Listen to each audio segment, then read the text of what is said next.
cantico di cantici.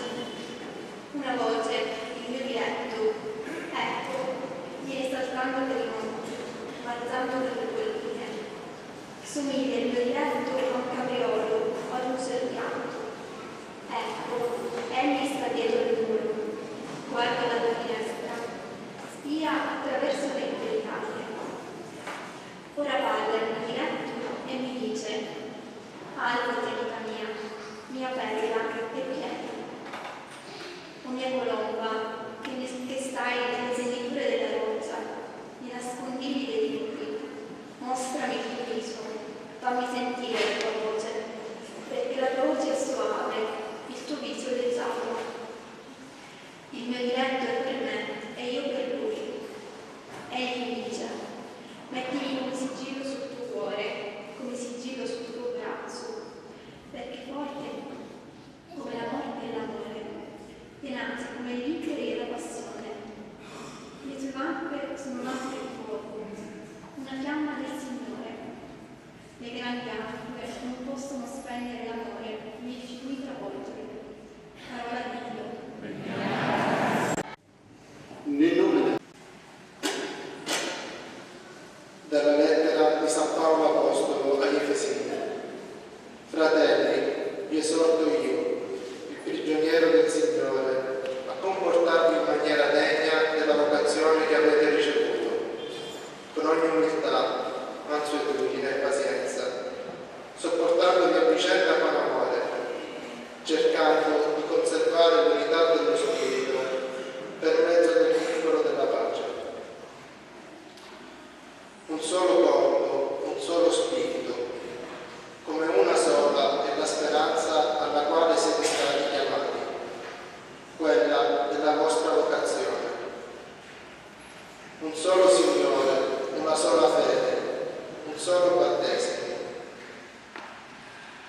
Un solo Dio, Padre di tutti, che è al di sopra di tutti, agisce per mezzo di tutti ed è presente in tutti. Parola di Dio.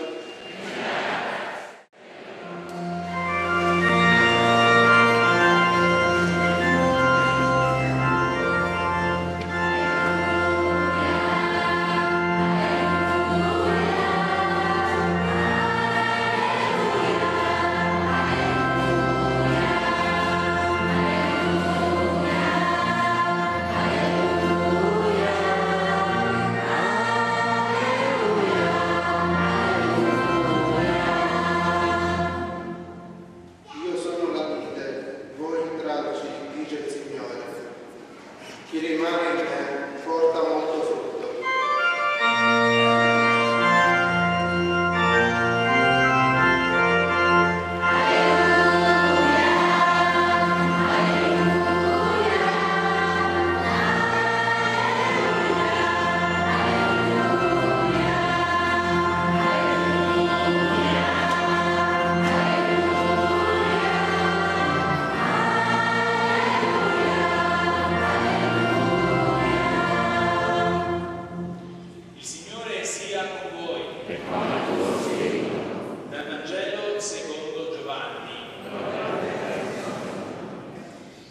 In quel tempo disse Gesù: io sono la vera vite, e il Padre mio è il vignaiolo.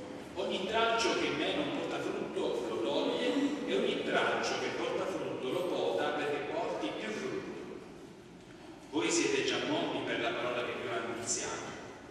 Rimanete in me ed io in voi. Come il tralcio non può far frutto da se stesso se non rimane nella vite, così anche voi se non rimanete in me. Io sono la vite, voi i tralci. Chi rimane a me io e lui fa molto frutto, perché senza di me non potete fare nulla. Chi non rimane in me viene gettato via come il tralcio e si secca. Poi lo raccolgono, lo gettano nel fuoco e bruciano. Ma se rimanete in me, le mie parole rimangono in voi, chiedete quel che volete, vi sarà dato. In questo è glorificato il Padre mio, che portiate molto frutto e diventiate miei discepoli. Come il Padre ha amato me, così anch'io ho amato voi. Rimanete nel mio amore. Se osserverete i miei comandamenti, rimarrete osservato i comandamenti del Padre mio e rimango nel suo amore. Questo vi ho detto perché la mia gioia sia in voi e la vostra gioia sia piena. Questo è il mio comandamento, che vi amiate gli uni gli altri come io vi ho amati. Nessuno ha un amore più grande di questo, dare la vita per i propri amici. Voi siete miei amici se farete ciò che io vi comando. Non vi chiamo più servi, perché il servo non sa quello che fa il suo padrone, ma vi ho chiamati amici, perché tutto ciò che ho udito dal Padre l'ho fatto conoscere a voi.